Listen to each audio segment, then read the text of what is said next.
What's happening, folks? Welcome back to Celtic Fans TV. It's full-time reaction to Motherwell 0, Celtic 3 here at Fir Park in the torrential rain. I've got Darren and Kenny with me to go through it. Kenny, I thought in the end a really comfortable win and vital to get the 3 points after Wednesday. Yeah, it's always a bit potentially a banana skin after a European out like that with such mental and physical fatigue in the players. It was an interesting starting 11. I mean, I thought McCowan and Bernardo did both deserve starts. A bit uncomfortable when they're doing that and without McGregor in behind them. I thought Alistair Johnstone as captain, but I think he showed the depth of character and the right attitude at Celtic to deserve that. It was a nice accolade for him. The first 20 minutes, it wasn't that comfortable, was it? They've hit the woodwork at least twice. It was a really sort of even game.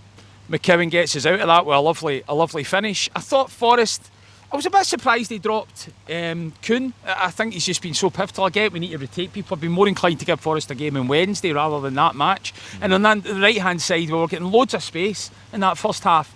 McCowan was finding Forrest.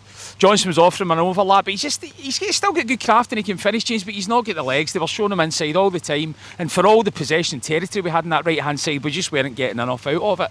So it was sort of probably reasonable getting 1-0 at half time, but then at the second half we really upped the ante. The second half I thought was when we might tire. It was the complete opposite. McCowan and Bernardo just really squeezed the game, just allowed us to suffocate them with the shape, and the fullbacks and the wingers were just overlapping. It could have been a lot more in that second half.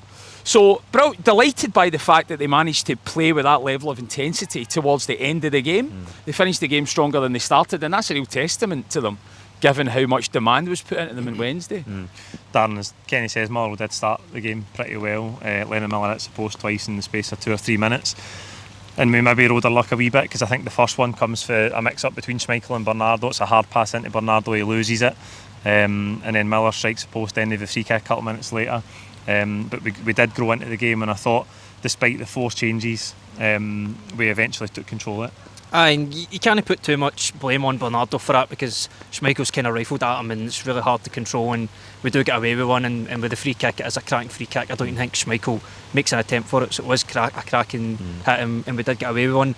But we did do a bit professional just to kind of weather that storm a wee bit, because when you're away from home, Motherwell, they've had a pretty decent start to the season, so they're going to feel good about themselves and they are going to try something. So you just kind of need to weather that storm for like 10-15 minutes, and they did that. I think once that kind of ended, even though we weren't completely dominant peppering their goal, I thought we just kept the ball for a huge majority of not a huge majority of the first half, most of the first half, but especially in the second half.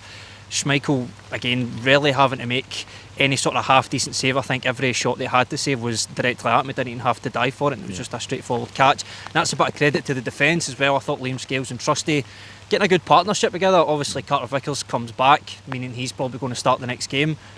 Probably going to be Trusty that drops out. He done really well on Wednesday, answering some of these critics.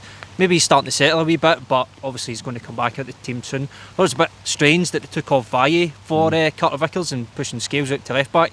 I know when he first came to Celtic, that's where he was playing under Ange, but he's more than shown that he's probably better centre half than a left back. But I mean, I think you can, when you're 2-0 up and you're wanting to bring somebody like that back on, you can make those changes. You can take that wee gamble if you want, because you're not really under any threat at that time. So that was fine. And then again, Kenny touched on Kuhn coming on there. I thought he made such a brilliant impact. That assist for Idah's goal was brilliant. Just taking his man on. They were doubling up on him because they know how much a threat he poses. And I think Johnstone, as Kenny said as well, the fullbacks overlapping. He took a man away and let Kuhn get one-on-one, and he took it to the byline. A brilliant cutback. Idah coming on as well. I thought Kyogo wasn't really in the game at all. It was just more a physical battle when you put Kyogo in between two centre backs.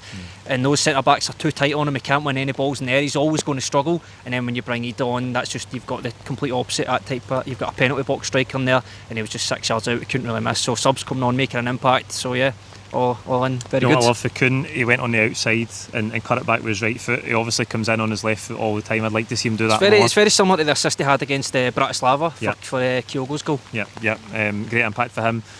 Kenny, you touched on Luke McCowan already. McGregor's not in the squad today, injured, and coming in, that's big shoes to fill. But I think early in the game he maybe tried one or two ambitious passes, but he got control. He gets a break of the ball, a lovely finish. But you think in games like this, maybe again on Wednesday, if McGregor's not back, you trust him now to play in there, don't you? Absolutely. I mean, it was interesting to see where I wasn't sure whether him and Bernardo are both quite rounded number 8s. I didn't know who'd be trusted with sort of sitting a bit deeper. Turned out it was Bernardo. But McCowan, the good thing about McCowan, every time he gets the ball, you know something's going to happen. Everything's forward. He's always playing with invention. He's got great touch. I think he used to be a winger when he first came into the game, so you can see that he's got the quality in his feet. And if we paid what? We paid £1 million. Had we paid 5 or 6 million, you wouldn't be batting an eyelid at that type of output. So it's a real steal for the club, and he obviously gets the club. It's a bit of a headache for Rodgers, a good headache, and he's now got an £11 million Bundesliga guy on the bench that can't get in ahead of someone from Dundee. It's a strange situation. Do you think for it him, is that? Or do you think there might be rest for Engels today?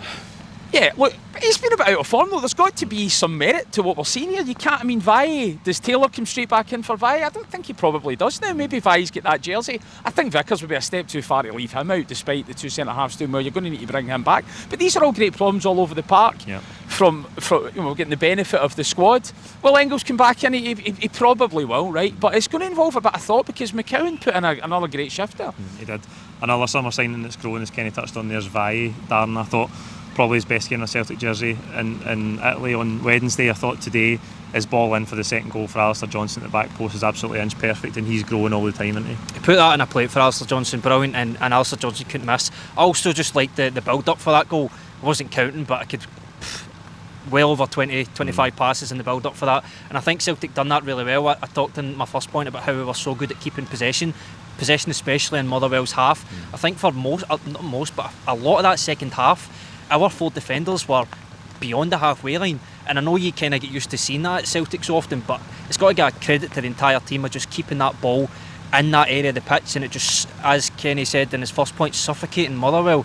And when you just put that much pressure on, you pass it around, and eventually when you give it to a fullback and he's got a bit of space in the wing, you trust him to put in a good ball, and Valle put in a great cross to Alistair Johnstone. And I know he's only on loan, and Greg Taylor's obviously back. Was he on the bench today, Greg Taylor? Yeah, he was on the bench. It is a headache for the manager. You wouldn't feel kind of hard done by if he brought him out of the team. Realistically, I think he probably will bring him out of the team when Greg Taylor is back, probably on Wednesday, to be honest. It is a bit unfortunate, but I think when you've got someone that you can trust like Greg Taylor, but it's going to be a competition between the two of them, because just say if Greg Taylor has a couple of games where he maybe hasn't put a shift in, or not put a shift in, just underperformed forever, you wouldn't batter Brendan Rodgers for bringing Valle into the team. So it's going to be a good competition for them. Greg Taylor obviously had very little competition last season with Bernabei, and then I think Bernabei actually, he left in January, didn't he? And then we only had Greg Taylor there, so it's always good giving Greg Taylor a bit of competition. Aye, absolutely. I wonder why he's came off there. Maybe just a wee rest after Wednesday for Alex Valle. Kenny, there was a wee spell there at 2-0 where we got a wee bit casual, and you don't want to lose a goal getting into the last 10 minutes. We've seen that here before at times, and it just makes the last 10 minutes more than ever than they should be. But get the third goal, wraps it up nicely, not on a Wednesday now. Yeah, Roger said during the week 2-0 was a dangerous scoreline, because we chipped 2 points from a 2-0 position last week. So, and I thought it was a bit odd bringing on Scales at left back, leaving Taylor on the bench and taking Valle off, and it didn't really help, because you're right, we were opened up a bit, and at the from that left back position they should have scored with a header. So, but ultimately looked very professional. I thought Idah looked good when he came on. His touch was sharp. He's got his numbers up, but then maybe he's a little bit of a dip, but he looked really sharp there. And obviously Kuhn, it's just so obvious what Kuhn's bringing to this side with his numbers. Another goal contribution. I think he's got the highest number of goal contributions in the entire league. Yeah. So it's good. I don't know what he's going to do on Wednesday. He's going to do a little bit more rotation, because he's going to have an eye in that cup game. I don't know, but it's a great problem to have. I'm loving watching the squad at the moment. Yeah. All the players coming off the bench there, they fill you with excitement. They're not coming on and just to see out the game or make up the numbers. They're coming on to make a real impact, and they're hungry. What we're playing is a real collective at the moment, and that's a tough place to go after Europe, and it's a brilliant 3 points. Aye, absolutely. Darren, it continues what has been a really good start to the season. Who's your man of the match tonight? I'm going to say Luke McCowan. There was a lot of chat during the week from the fans on Twitter to say that he deserved a start, and ultimately he did deserve a start. That take his goal out the equation, I think, just his all-round, his attitude especially, because he's played in the Scottish League, he's a Celtic fan, he probably bleeds green and white, so. And just the goal as well, I think there was a bit of luck in his goal. I think he tries to pass it and it breaks back to him, and he's just got the confidence just to hit that shot. It's a great finish, and I think that kind of settled the team for the rest of the game going forward. So, and just all around his general play. So I'm going to say Luke McCowan. Kenny, for you? I'd say McCowan as well, because things happen from him when he gets the ball. You sit up, and he can play balls in behind Their fullbacks, he's really accurate with his passing. He can finish. He was a bit lucky, a break in advance his goal, but he's no luck about the finish. He's passed it into the net with real composure. So I would say McCowan, and he's tell you what, he's pushing for a starting jersey. He really is. Aye, absolutely. It's a full house for Luke. We're going to dry out, like the video, comment your own thoughts on the game below, and we'll see you for the build up to that game against Dundee on Wednesday. Thank you.